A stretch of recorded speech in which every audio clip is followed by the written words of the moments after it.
34-nji bölek hormatly Molla Ahmed Ahun Gurbanpur taqsirin Mufti Muhammed Şefi Osmani rahimehullah el-awla siyanatul lisan an amsal hadhihi'l kelimat diýipdir. Şekli kelimelerden dili saklamak awla we mustahapdyr diýip, awlawiýetiň üstünde bahs edipdir diýip, seniň muddaňy isbat etmeýär diýip Gurbanpur taqsir pirar üçin bir ýol gurşapdyrlar, şonuň jogabyasy. Aýdypdyr el-awla صيانة اللسان عن أمثال هذه الكلمات. Yani qawra adam bu sözlerden dilini saklasa dipdir. Fakat qawlygyn, awlabiýetiň, mustahaplygyn üstünde bahs edipdir. Hamidan we musalliyan hormatly ahundadymyz Molla Ahmed Ahun Gurbanpur taqsirler Mufti Muhammed Şefi Osmani rahimehullah'nın ya Şeyh Abdülkadir şey'en lillah diýmekden dili saklamak awla we mustahapdyr diýip, dili saklamazlyk tarapy gaýry awla bolup galýar, gaýry awladan günahkarlyk sabit bolmaýar diýen ýany edip merdimleri ketde iştiba taşlap durlar.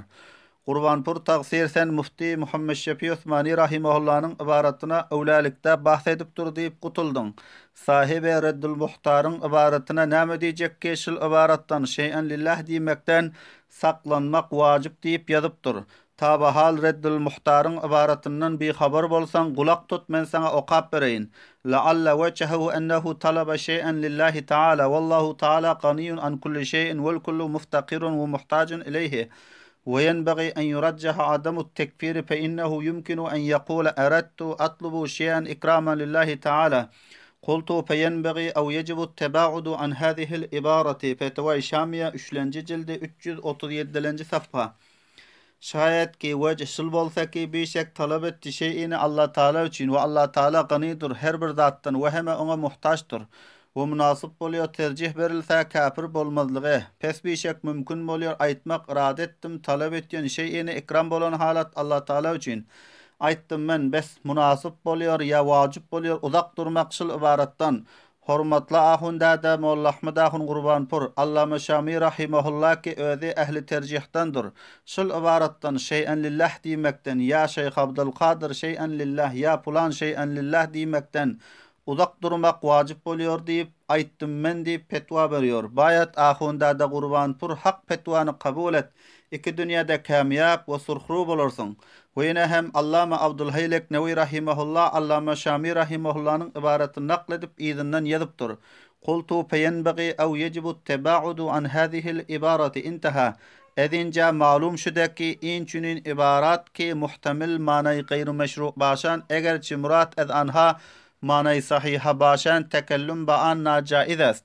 Ve naql küfür eger küfür nist lekin khali esu edebi nist. Mecmuatul Fetava ala hamişi Hulasatul Fetava 4. cildi 332. safha. Aýtdym men wajyp bolýar uzak durmak şol ibaratdan. Şol jaýdan malum boldy ki bu şekil ibaratlarga gaýry meşru managa muhtemel bolsa egerçi ondan manay sahiha murat bolsa da onuň bilen tekellüm etmek, geflemek dürüst däldir. Egerçi küfürde lekin bi edeplikden hali bolmaz. Hormatly ahundada Mecmuul Fetawany hem bir mutala edip gör, taki haqiqatga bawar edirin ýani. Eger haqiqatga bawar etsen kamyap bolarsyň. Wene hem ya Şeyh Abdülkadir Jilani şey'en lillah diýmekligiň najaizliginde Mufti Azam Hazrat Mevlana Mufti Muhammed Kifayetullah Dihlevi sayıp nevverallahu merqadahu Kifayetul Mufti'da ýazypdyr. Ya Şeyh Abdülkadir Jilani şey'en lillah bul hem müşrikane kelime ve abas ve nacaizdir. Kifayetul Mufti 1. cildi 185. safha. Mufti Muhammed Kifayetullah sayıp Dihlevi nevverallahu merqadahu Qadi Senaullah Fanifetti rahimehullah'nın İrşad Talibin kitabından ibaret nakl edip ýazypdyr. Ançı cühhalmi goyan ya Şeyh Abdülkadir Jilani şey'en lillah ya Hoca Şemseddin Panifetti şey'en lillah caiz nist. Şirk ve küfür est. İrşad-ı Talibin 18. safha Metbua Mücteba-i Dihli Kifayetul Mufti 1. cildi 181. safha. Ol da ki cahiller aýtýar ya Şeyh Abdülkadir Jilani şey'en lillah ya Hoca Şemseddin Panifetti şey'en lillah caiz däl. Şirk ve küfürdür.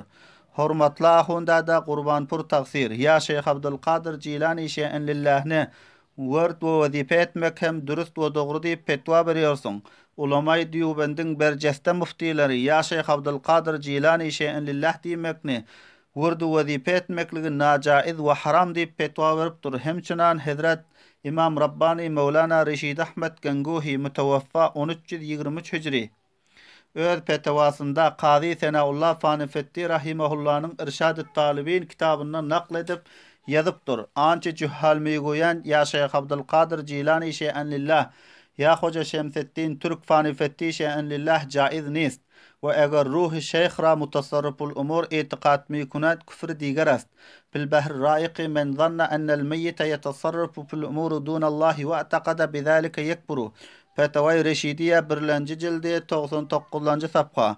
Ol zadi ki cahiller aytıyorlar ya Şeyh Abdülkadir Jilani şeyen lillah ya Hoca Şemseddin Türk Fanifetti şeyen lillah deyip caiz deldir. Eger şeyhin ruhunu mutasarriful umur itiqad ettiyor başka küfürdür. Bahrayaqda gelipdir bir adamy ki guman etse bişek meýit tasarruf etýär emirlerde ne Allah o şuna aqide etse kafir bolýar. O şekilde Mufti Azam Hind we Darulum Diyubend Mufti Mahmud Hasan Ganguhi Kuddisirruhu Fetavai Mahmudiyanyň 3-nji jildiniň 111-nji sapgasynda ya Şeyh Abdülkadir Jilani şeyen lillah diýip wazipe etmeklige jaiz däl. Bu şekilde aqida haram belki şirkdir diýip ýazypdyr. Hormatly ahundada eger ulamay Diyubendni kabul etýän bolsaň hak petwany kabul edersiň. Bolmasa kabul etdirmek meniň ihtiýarymda däl. Hudawand Mutaal sana tawfik berse kabul edersiň. Bolmasa çarenama. Rabbil ayezal ahundadamyza aqide-i rasyh we mahkem we puhta aqida we salim fikru endişe ve tıpkı sünnet-i nebevi a'mal-ı salihalar becermeklige tawfik bersin. Ahundadamyzyň bi ilim bi danyş hemkarlary ki ahundadamyzyň iştiba petwalaryny hak diýip aqide edip birah bolup ýörler. Hudawand mutal olara hem şerh sadr we düşünje bersin. Hak petwany kabul etmeklige tawfik bersin. Ve minallahi tawfik.